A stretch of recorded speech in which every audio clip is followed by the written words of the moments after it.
کەرکووکەوە هەروەها وریا حەمەکەریم لە هەڵەبجە، هێرش قادر لە هەولێر، قودرەت مەحموود لە دهۆک و فاروق عومەر لە زاخۆ و شاکان نوریش لە سلێمانی لە سەر هێڵن بۆ ئەوەی کە زانیاریەکانی ئەمڕۆمان بۆ بگوازنەوە. سەرەتا دەچمە لای ڕۆکانجاف، دیارە ئەمڕۆ لە شاری کەرکووک زەنگی ساڵی نوێی خوێندن لێدراوە، بزانین زانیاری چی لایە، میوانێکیشی لەگەڵە. ڕۆکان بەیانیت باش زانیاری ئەمڕۆی شاری کەرکووک هەواڵ و زانیاریەکان چین و چی هەیە سەبارەت بە یەکەمین ڕۆژی دەستپێکی ساڵی نوێی خوێندن لە شاری کەرکووک؟ مەریوان بەیانی تۆ بنێرانی ئەنارتی باش و دیارە لە ئێستادا ئامادەکاریەکرێ بۆی کە یەکەم زەنگی ساڵی نوێی خوێندن بۆ ساڵی 2015-2016 لێ بدرێ. ئەوەی کە ئێستا هەیە ئەو ئامادەکاری ئەکرێ و بەشێکی زۆری قوتابخانەکان مەراسیمێک بەڕێوەچیە بۆ پێشوازیکردن لە ساڵی نوێی خوێندن و دیارە ئەم ساڵ لە شاری کەرکووک زیاتر لە 170,000 خوێندکار تەنها لە بەشی خوێندنی کوردی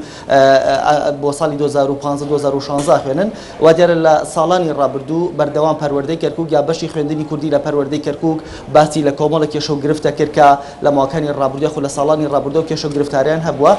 ئەم ساڵی جوا دیارە جارێکی تر خوێندنی کوردی بێبەش نەبووە بۆ لەو کێشە و گرفتانە. ئێمە بۆ زانیاری زیاتر گفتوگۆ لەگەڵ بەڕێوەبەری خوێندنی کوردی مامۆستا شێرزاد ڕەشید دەکەین. مامۆستا سڵاو لەبێ، ساڵانی ڕابردووش بە هەمان شێوە باز لە کۆمەڵە کێشە و گرفتە کرا. ئەم ساڵ لەگەڵ دەستپێکی یەکەم زەنگی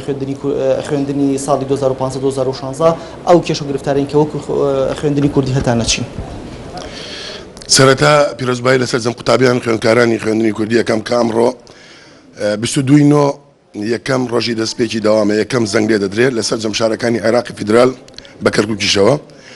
بە هیوای ئەوەی ساڵێکی پڕ لە خێر و خۆشی و ئارامی بێ بۆ سەر جەم قوتابیان و خوێندکاران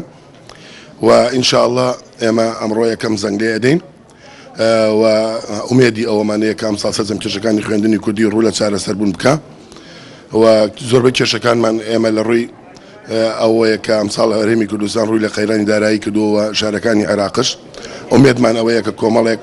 پێداویستیمانەیە ئەم ساڵ بە قوتابخانەکان جێبەجێ بکرێ. کۆمەڵێک قوتابخانەمانەیە ئێستا لە ڕێی نوێژەنکردنەوەیدایە، ئەو نوێژەنکردنەوەیە تاوکە سنەکە شوتەی چەنگاوێ حکوومەتی عێراق قوتابخانەکانی وێران کردووە و ڕوخاندوێتی دوایەوە بە نیازیەوە بە چاکرێتەوە، بەڵام تا ئێستا هیچ بەرنامەیە نییە بۆ چاکردنەوەی. ژمارەی قوتابخانانەی کە بڕیار بوون ژەم بکرێتەوە لە ئێستادا ڕووخاون ژماریان چەنە؟ نزیکەی زیاتر وەکو خوێندنی کوردی ئەمە زیاتر لە 8 قوتابخانەمانەیە کە تەڵەبەکانی ئاوارەی شوێنانی تر بوونە و تا ئێستا قوتابخانەکان لەگەڵ زەویایە و هیچ بینایەکی لەسەر دروست نەکراوە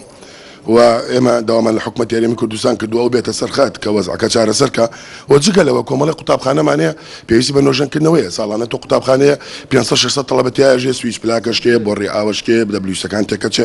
زۆر پێویستە کە حکوومەت بەبەردەوام دەستی نۆم قوتابخانانە بێ بودجێ تایبەتی بۆ دیاری بکە و دیارە ئەمساڵ بەواسطەی و قەیرانداراییەوە تووشی و کێشانە زیاتر دەبینەوە و لە ڕێی ڕەحلەی دانیشتن بۆ قوتابیان و پێداویستی پەراوگا کۆمەڵشتی تر دێتە ڕێگامان ئەکید تووشی ئەوەز ئەمانەکە. بەڵام بە شێوەیەکی گشتی ئەمساڵ کە وەزارەتی خوێندنی باڵا باوکاریەکە وەزارەتی پەروەردە و ئەنجومەنی وەزیرانی حکوومەتی هەرێم کە بڕیاریدا فۆرم بدا بە قوتابیانی خوێندنی کوردی بۆ وەرگرتنی لە زانکۆکانی هەرێم، ئەمە هەنگاوێکی زۆر باش بوو کە خوێندنی کوردی گەشەی پێ بکە و خەڵک هیوای بە خوێندنی کوردی زیاتر بێ کە بڵێ لە کۆتاییە دایک و باوکی قوتابی بڵێ منداڵەکانم لە زانکۆکانی هەرێم وەردەگیرێن و بە زمانی کوردی دەخوێنن. کەواتە مامۆستا لە ساڵانی ڕابردووش باز لاوکرای خودە و کێشەی هەبوو بەردەوام کە خوێندنی کوردی لە یەک بینێ قوتابخانە زیاتر لە چەند داوامێک لێکرا بۆ نمونە 2 داوام و 3 داوام. ئەم ساڵ و کێشەی زیاتر بووە بەهۆیەوەی کە ژمارەی قوتابخانەش لە ئێستادا لە نوێژەنکردەوەن. ئەو قوتابخانانەی کە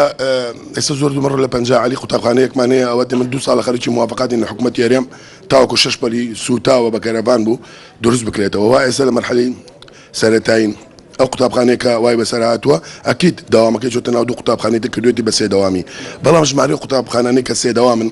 کەمن نزیکەی 4 قوتابخانە بێ زیاترمان نییە، بەڵام ئەوانەی 2 داوامن هەموو قوتابخانەکانی خوێندنی کوردی ئەتوانم لەم چەند قوتابخانەیەکمان 1 داوامن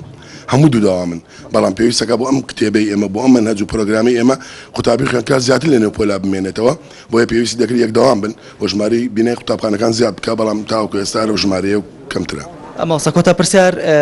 لە ساڵانی ڕابردوش باسان لەوە کرد کە بەشی خوێندنی کوردی لە پەروەردەی کەرکووک بچێتە سەر وەزارەتی پەروەردەی حکوومەتی هەرێمی کوردستان ئەمە بوو بەچی و ئایا حکوومەتی هەرێم تا چەندێ وەڵامی ئەو داوای ئێوەی داوەتەوە هەموو ساڵیان گاوی بۆ نین و هەموو ساڵە کۆمەڵە کۆنفرانس و کۆنگرەی بۆ بستین و کۆمەڵە داواکاری پێشکەشی وەزارەتی حکوومەتی هەرێمی کوردستانەکەین وەزارەتی پەروەردە تاوەکو ئێستای جەنگاوێکی بۆ نەنراوە و کۆمەڵی وعدە درێ و کۆمەڵی ئیشی بۆ کرێ و کۆمەڵی شتەکرێ لە کۆتایی ساڵە عینە لەگەڵ حکوومەتی عێراق زەنگەکە لێ دێن وەکو ئەمڕۆی بین. زۆر سپاس بۆ ماوسا شێرزاد ڕەشید بەڕێوەبەری خوێندنی کوردی لە پەروەردەی کەرکووک. مەریوانە گەڕێمەوە بۆ ستۆدیۆ بۆ لادوەکەوەی کە ماوسا شێرزاد باسی کرد لە ساڵانی ڕابردوش بەردەوام داوای ئەوە کرێکە بەشی خوێندنی کوردی لە پەروەردەی کەرکووک بچێتە سەر وەزارەتی پەروەردەی حکوومەتی هەرێمی کوردستان چونکە بەردەوام ئەم کێشەیە ساڵانە دووبارە بۆتەوە حکوومەتی عێراق